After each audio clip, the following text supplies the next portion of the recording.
Bueno, ya vio qué menú más variado tenemos este 11 de febrero y bienvenidos a nuestra casa, que también en su casa. Muchísimas gracias por su fidelidad y por su compañía durante estas 2 horas. Esperamos que estos temas sean bastante útiles. Y bueno, esta semana es una semana particular. Sabemos que se celebra el Día del Amor y la Amistad, pero estábamos pensando que ojalá no solamente sea un día, sino que todos los días podamos mostrarle a la gente que tanto queremos realmente lo que significan para nosotros. Así que nosotros lo queremos hacer desde nuestra casa, diciéndole a usted cuán importante es para nosotros y por supuesto que nuestro trabajo es por usted. Vamos a hablar ahora sí sobre la existencia de miomas o tumores, prolapsos y sangrados abundantes que pueden ser señales de problemas en el útero.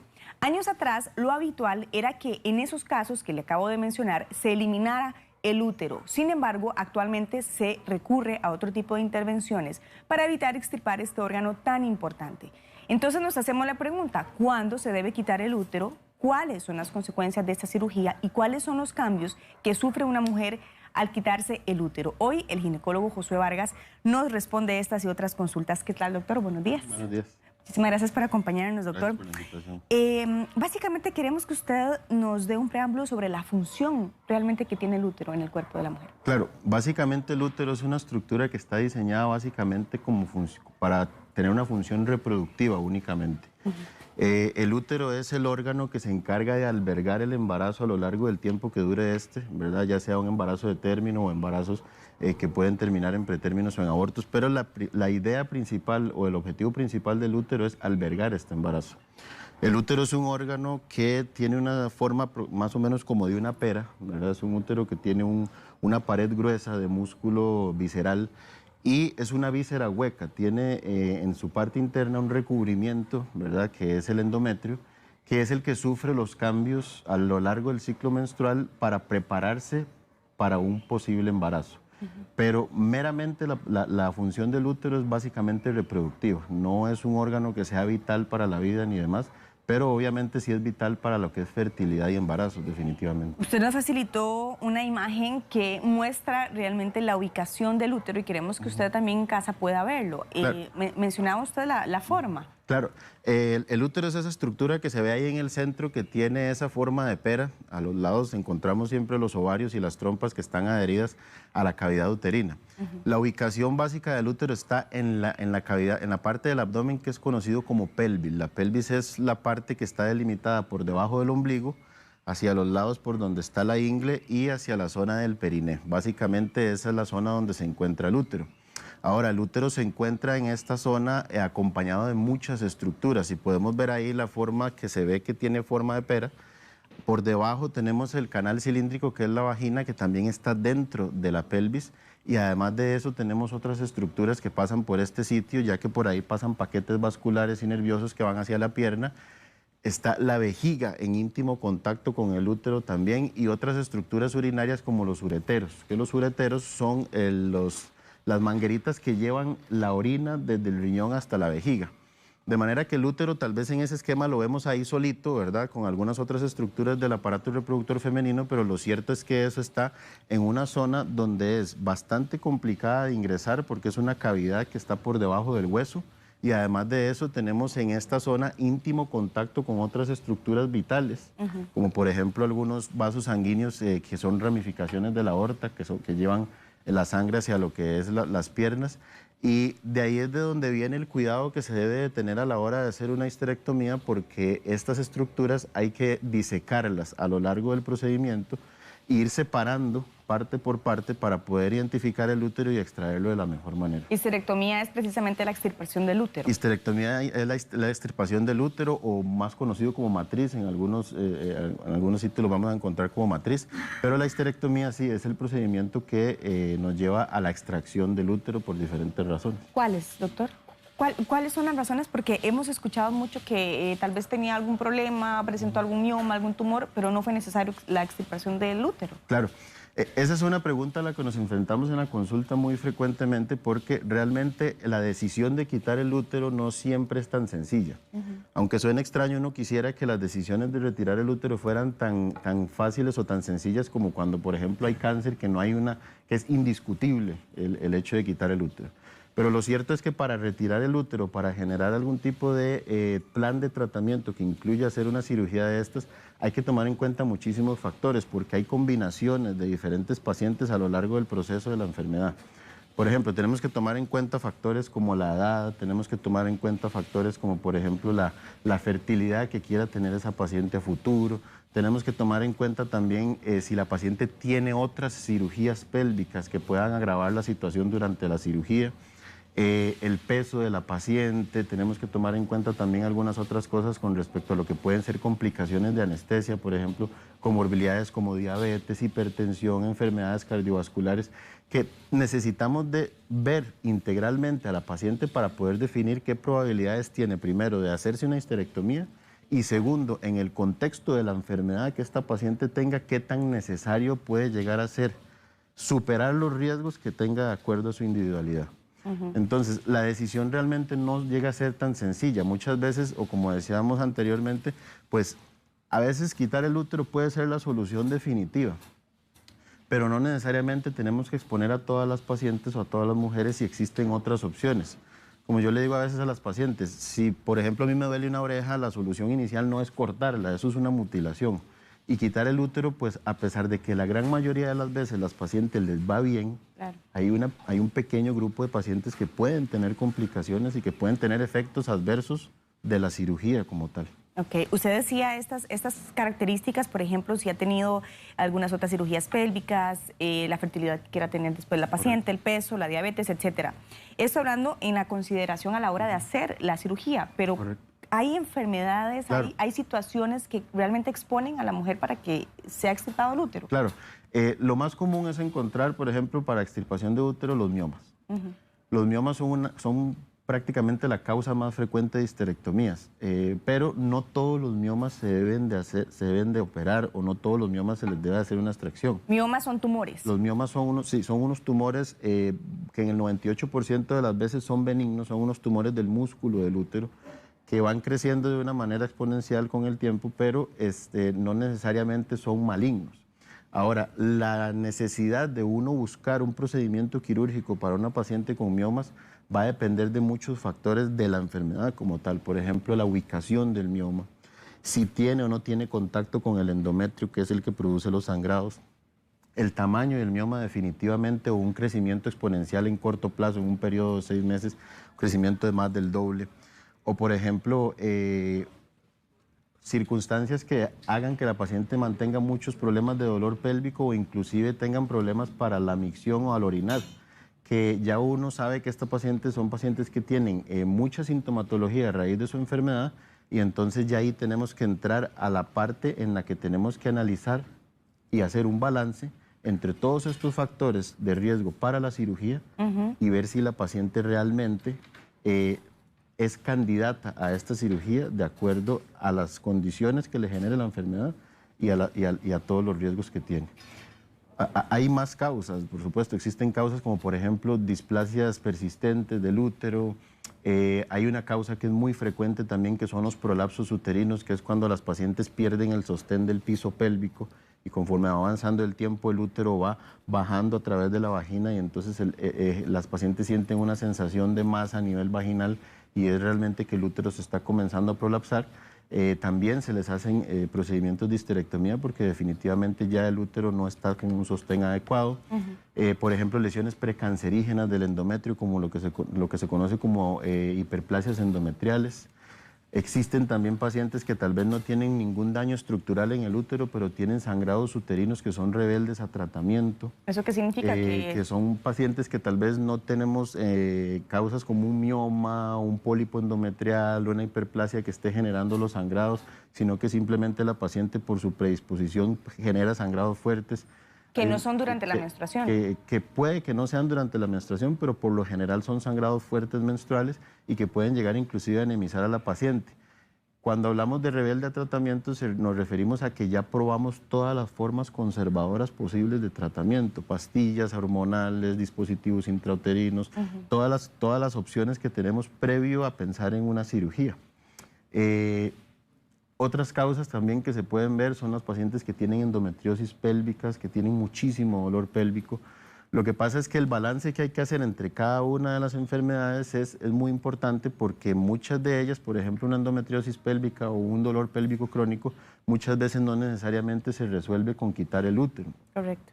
Algunas veces inclusive la misma cirugía genera adherencias dentro de la cavidad pélvica que puede hacer que la paciente inclusive se le exacerben los dolores, le den más dolores pélvicos. Entonces hay que escoger muy bien a la paciente.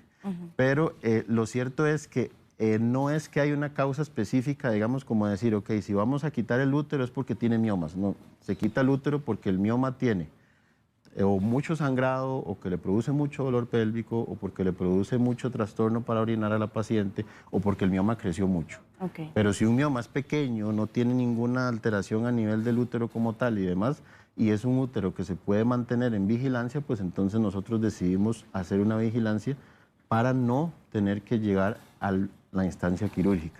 Y eso pues prácticamente con casi todas las enfermedades que tenemos. Okay. 8:12 de la mañana. Este es un buen momento por si usted tiene alguna duda, que también nos envíe su consulta en video al número 6087-7777. Recuerde que usted puede enviar su video, ojalá que no sea mayor a los 30 segundos, que lo grabe de manera horizontal y que le baje el volumen al televisor para que lo podamos escuchar con bastante atención. Estamos hablando sobre cuándo es necesario quitar el útero y también las implicaciones de esta cirugía. Recuerde 6087-7777, un buen momento para que usted vaya grabando su video y el doctor Josué Vargas pueda también evacuar su duda. Doctor, tenemos una duda que de hecho me llama la atención, es de Silvia. Le enviamos un saludo a Silvia, ella está en este momento viendo la entrevista y acaba de ser operada.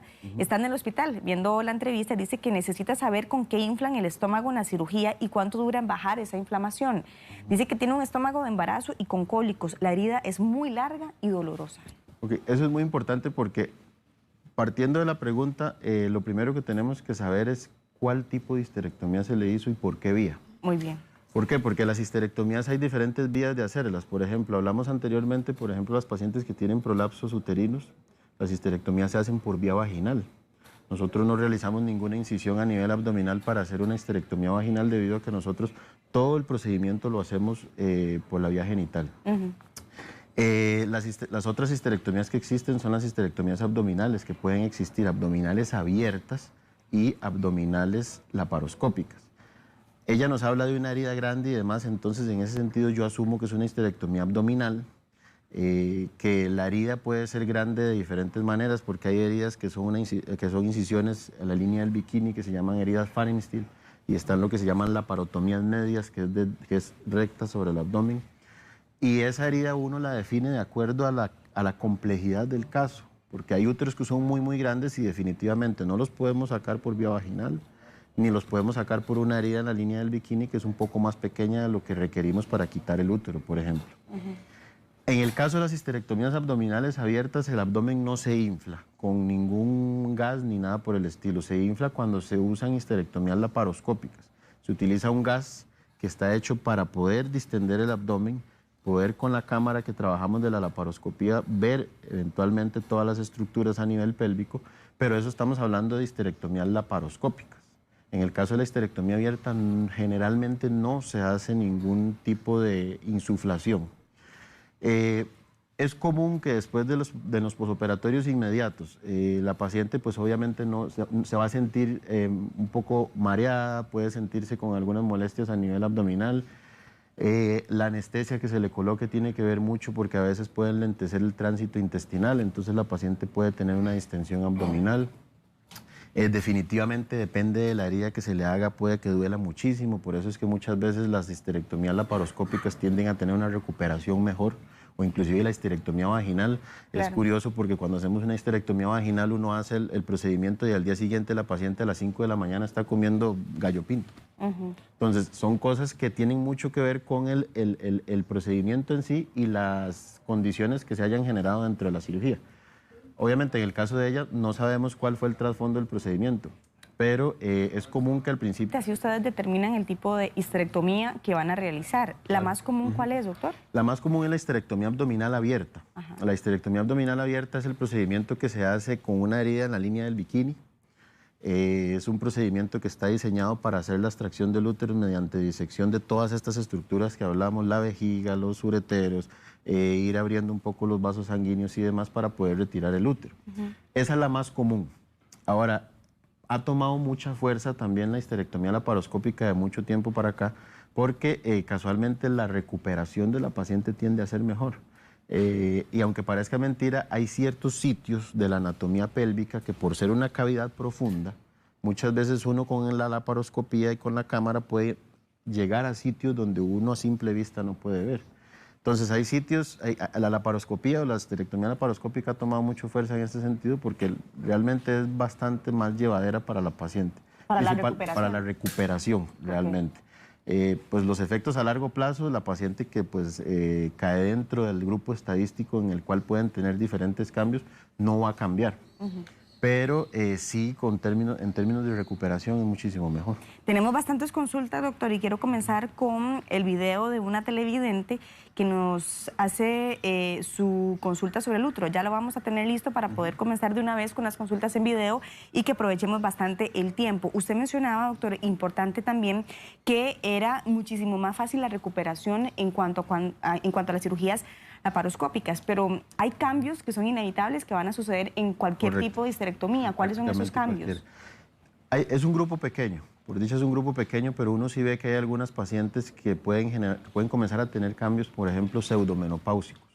Uno sí ve que algunas pacientes le reportan a uno que durante los primeros meses de la histerectomía comienzan a tener bochornos, cambios de humor, comienzan a tener sequedad de la piel, caída de cabello, y esos son cambios que uno esperaría ver en la menopausia. A pesar de que en las histerectomías no en todas se quitan los ovarios, que es el órgano principal que genera los estrógenos y que es el que puede producir que estos síntomas se den cuando se depletan los estrógenos, lo cierto es que hay algún grupo de pacientes que pueden sufrir algunos cambios de estos. No son permanentes. Uno sí ve que las pacientes, conforme van avanzando en la recuperación, 3, 6 meses ya las pacientes van recuperando esa parte hormonal, pero sí algunas reportan esto. Principalmente las pacientes jóvenes que son premenopáusicas, las que están en edad reproductiva. Las pacientes que están en edad menopáusica, pues eventualmente no tienden a tener mayor sufrimiento con respecto a la parte de cambios hormonales, pero también pueden tener algunos cambios que muy pocas también lo sucede, pero por ejemplo pierden algún poco el sostén del piso pélvico, entonces pueden generar algún efecto sobre lo que es la parte de prolapsos.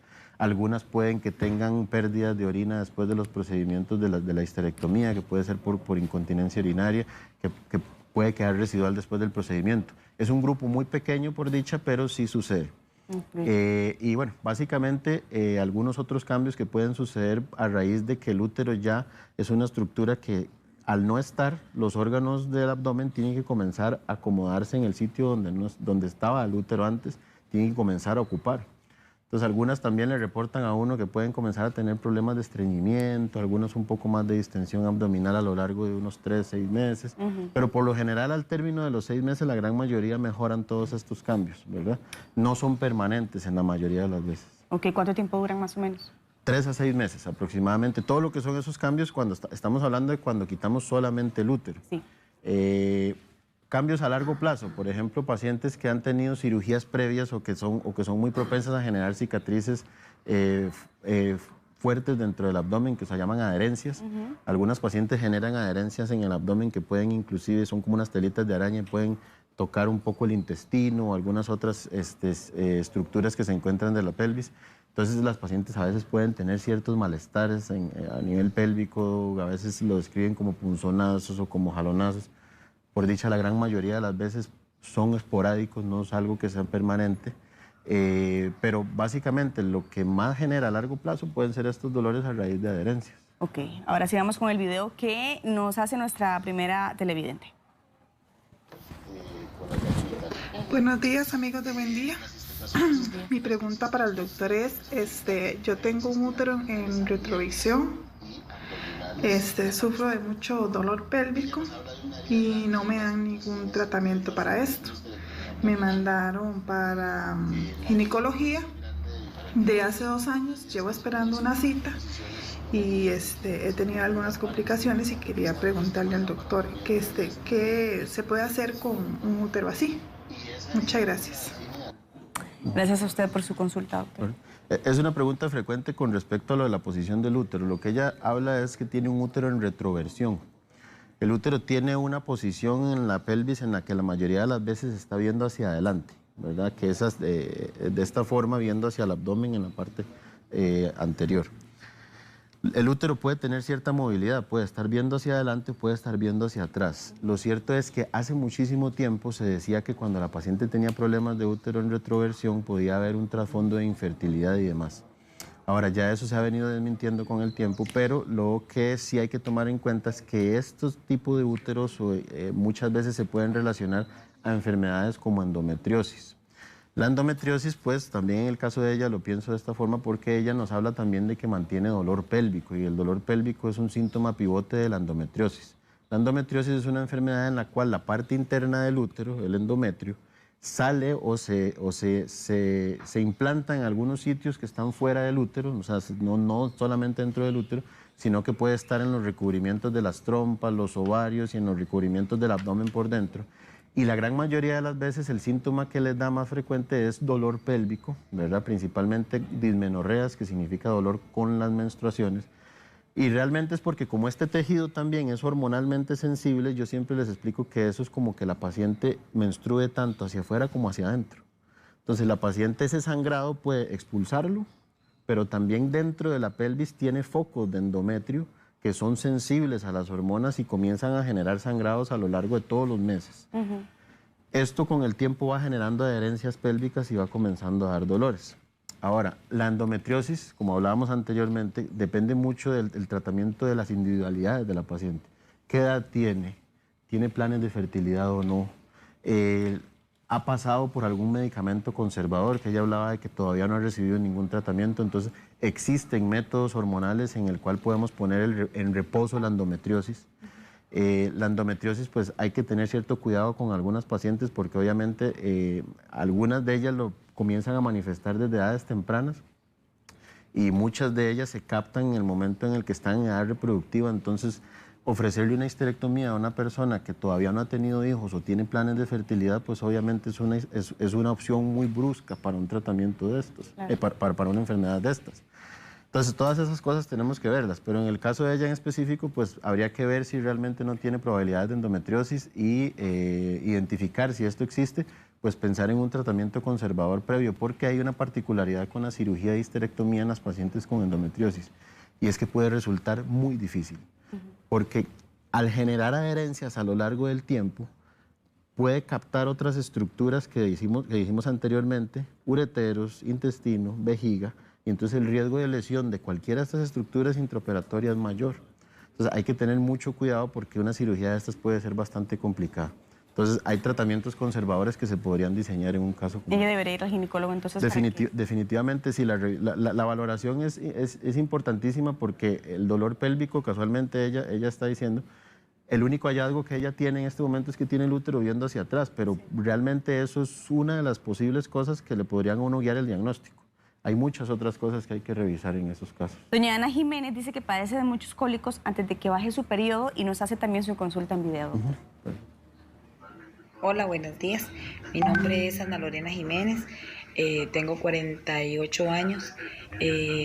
Padezco de muchos cólicos antes de que me venga la menstruación y además durante 15 días tal vez después de haber iniciado el ciclo menstrual tengo mucho dolor a nivel abdominal. Entonces quisiera saber a qué se debe. Imagino que es 15 días después de que le... 15, sí, asumo que es 15 días después del periodo, tal vez que queda con algún resentimiento pélvico y demás. Bueno, en estos casos obviamente también necesitamos revisar varias cosas. Primero, ella dice que tiene 48 años, uno lo primero que pensaría en esos casos es que puede que tenga ciertos trastornos de sangrado por el efecto de la premenopausia.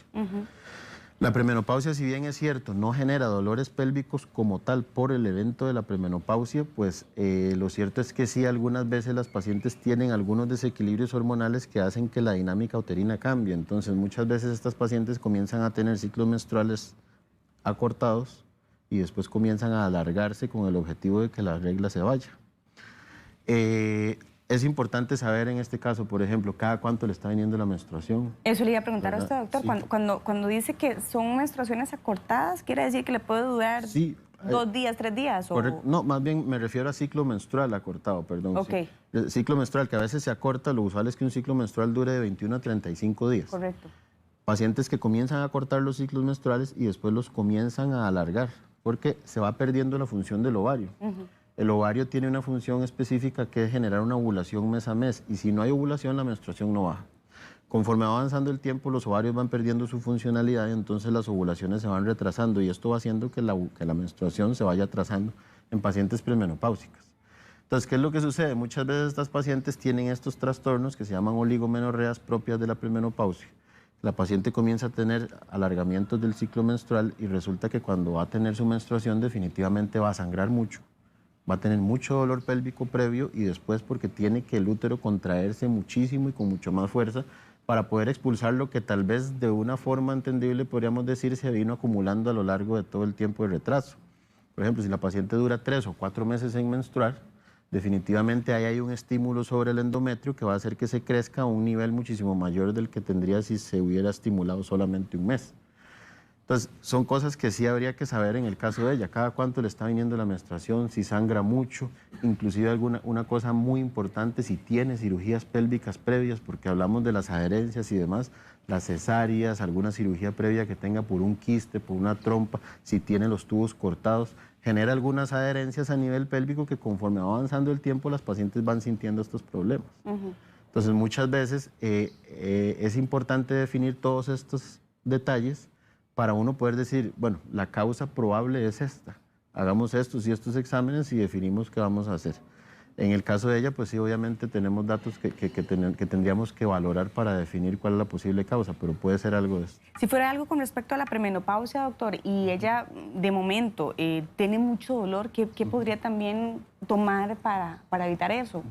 Sí, eso es un análisis complejo para la parte de premenopausia, porque lo primero que tenemos que hacer nosotros es evitar que la paciente acumule menstruaciones, entre comillas. Me refiero a que acumule menstruaciones es que la paciente esté menstruando cada 3, 4, 5 meses. Yo siempre les digo, a pesar de que la premenopausia es un proceso natural, no necesariamente tiene que aguantarse las cosas que a veces les dan, por ejemplo, sangrados excesivos, bochornos, todas estas cosas. Sí. En el caso de ella, pues obviamente lo primero que nosotros tenemos que reducir es la causa de las molestias, pensando en que fuera una premenopausia que hace que la paciente menstrue cada 3, 4 meses. La menstruación resulta muy dolorosa porque hay mucho contenido que expulsar, el útero forcejea mucho para sacar eso.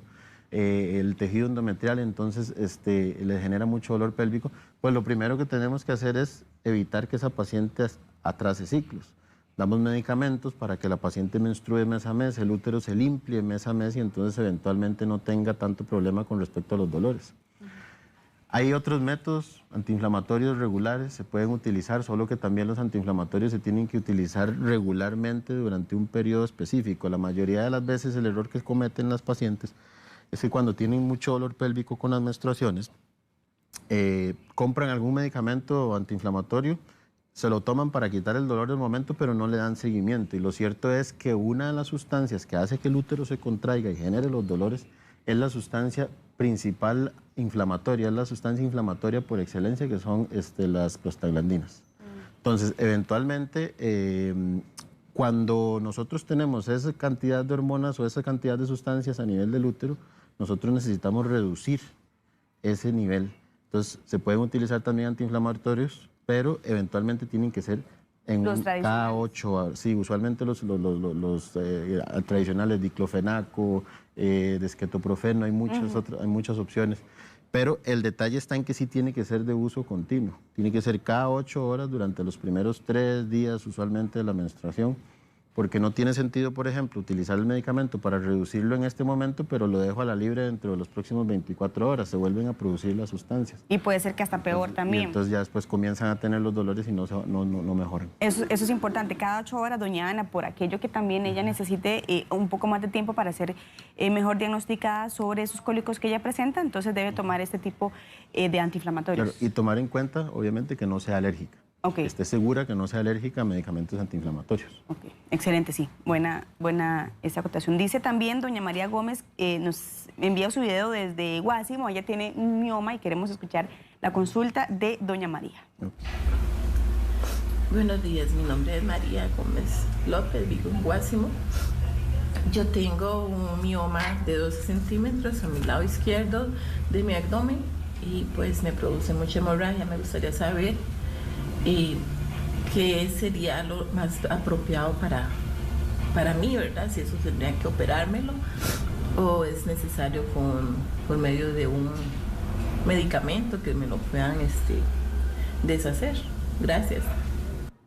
Buena pregunta. ¿Se deshacen realmente, doctor? Realmente los miomas no se deshacen del todo. Los miomas, como hablamos anteriormente, son unos tumorcitos que se comienzan a generar a raíz de un crecimiento que se llama monoclonal. Esto quiere decir que una célula de todo lo que es el útero comienza a producir un crecimiento aparte del que tiene el útero como tal. Ahora, ella comentaba acerca de un mioma en una posición del lado izquierdo, si no Sí, mal recuerdo. lado izquierdo de 12 de 12 o 2 centímetros, me parece. Le escuché 2 centímetros, me parece. Pero realmente la importancia de esto, obviamente el tamaño es importante, pero lo más importante de esto es definir la posición real, porque el hecho de que esté del lado izquierdo, si recordamos el útero tenía una forma de perita, ¿verdad? Cuando hablamos o pensamos que está del lado izquierdo, nosotros imaginamos que está en la parte de arriba de la pera. Lo que pasa es que ese mioma, si mide 2 centímetros, puede que esté solamente metido dentro de la pared del útero, sin tocar ni nada hacia afuera, ni tocar nada hacia adentro. Si nosotros tenemos un mioma que comienza a apretar o comienza a desplazar la parte interna del útero, el endometrio, ahí es donde la paciente puede comenzar a tener trastornos de molestias pélvicas y sangrado principalmente. Entonces, ¿qué definiría lo que deberíamos de hacer con ella? Bueno, básicamente definir claramente dónde está ese mioma y qué relación tiene ese mioma con el endometrio. Porque de ahí es de donde nosotros definiríamos si es mejor hacer un retiro del útero por completo, ¿verdad? Obviamente tomando en cuenta todo lo que hablamos anteriormente, que la paciente, la edad de la paciente y todas las condiciones prequirúrgicas que tenga, pero muchas veces, si ese mioma no está empujando el endometrio mucho, a veces uno podría decir, bueno, podemos utilizar algún medicamento hormonal para reducir el sangrado que pueda generar este mioma. Pero el mioma va a seguir Pero ahí. el mioma probablemente se queda del mismo tamaño. Ahora, hay medicamentos que se pueden utilizar para reducir el tamaño de los miomas. Y esto se hace con 2 objetivos. El primero puede ser para la paciente que realmente no quiere cirugía del todo. Puede ser para la paciente que tiene muchísimas comorbilidades prequirúrgicas, pacientes que tienen cirugías pélvicas grandes que podrían generar un riesgo para la cirugía. Por ejemplo, aquellas pacientes que han tenido cirugías abiertas por accidentes o muchas cesáreas. Entonces tenemos que utilizar medicamentos para reducir el tamaño de los miomas, ¿verdad? Y eventualmente tratar de que el mioma no crezca más. Probablemente el mioma se queda, pero en un tamaño un poco más reducido. Y la otra razón por la cual también utilizamos este tipo de medicamentos es con el objetivo de tratar de reducir el tamaño del mioma un poco y separarlo un poco del resto del tejido del útero para una eventual cirugía, que no necesariamente es histerectomía. Por ejemplo, si yo tengo una paciente que tiene 28 años, no ha tenido hijos y tiene un mioma que me está desplazando el endometrio, obviamente yo tengo que conservar su fertilidad al máximo. Claro. Entonces yo tengo que decirle, bueno, podemos hacer una reducción del tamaño del mioma con algunos medicamentos que existen, hay varios, 2 o 3 conocidos, y después de que reducimos el tamaño de ese mioma, entramos a la sala de operaciones a retirar el mioma únicamente. Ok, ¿cuánto tiempo después, digamos, pasa para que se reduzca realmente el mioma? Usualmente el tiempo es de 3 a 6 meses. Utilizamos tratamiento de unos 3 a 6 meses, reducimos el tamaño del mioma, entramos a la sala de operaciones, tratamos de quitar el mioma solito y eventualmente, si todo sale bien, la paciente queda con su útero. Ahora, esto se utiliza más que todo para cuando la paciente quiere embarazos o eventualmente una paciente que tiene muchísimo riesgo de quirúrgico. Pero digamos, por ejemplo, en el caso de ella, si tenemos un mioma que asumimos que está en el cuerno izquierdo del útero y que está desplazando el endometrio muy fuerte, todos los meses la paciente tiene sangrados anemizantes y demás, pues entonces ahí también se define con ella qué prefiere. Si ella no quiere operarse, pues entonces podremos tener una opción de comenzar a utilizar medicamentos para reducir el sangrado, pero no necesariamente el mioma se va a reducir.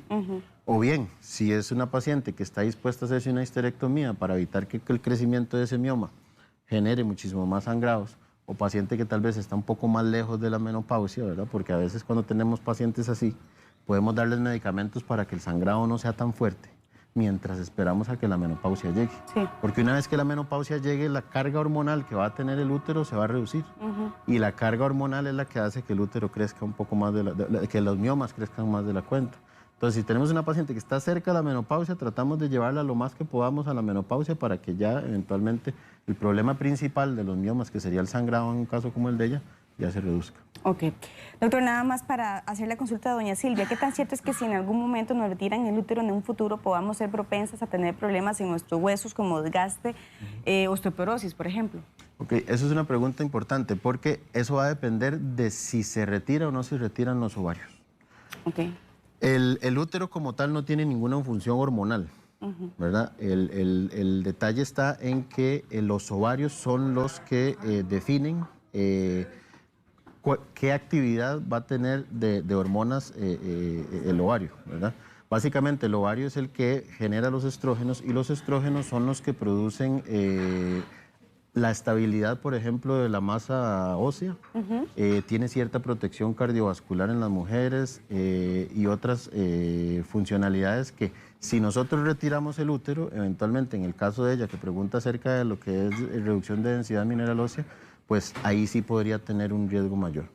El detalle está en lo siguiente, depende mucho de la edad en la que se haga, ¿verdad? Porque, por ejemplo, hay pacientes de 50 años para arriba que ya per se ellas, por la menopausia, van a perder esa carga hormonal y a partir de los 50 años o a partir del momento en que empieza la menopausia ya todas las mujeres tienen riesgo de reducción de densidad mineral ósea. Pero si tenemos una paciente, por ejemplo, que tiene 41 años, 40, 38 años, pongamos un ejemplo, que esa paciente requirió de retirar el útero con los ovarios, pues tenemos que buscar hacer una reposición de esas hormonas porque ahí sí ella podría tener un riesgo mayor de generar osteoporosis y cambios en la densidad mineral ósea. Ok, doctor, muchísimas gracias por su colaboración y por su amplia explicación sobre el tema. Mucho gusto. Si ustedes quedaron con alguna consulta y desean hacérsela al doctor Josué Vargas, le voy a dar el número de teléfono para que lo contacte. Es el 6082-1000, 6082-1000. Él es el doctor Josué Vargas, ginecólogo, y pues con muchísimo gusto va a atender a sus consultas. Que tenga buen día, doctor. Buen día. Muchísimas gracias por habernos acompañado. Con mucho gusto, gracias a ustedes.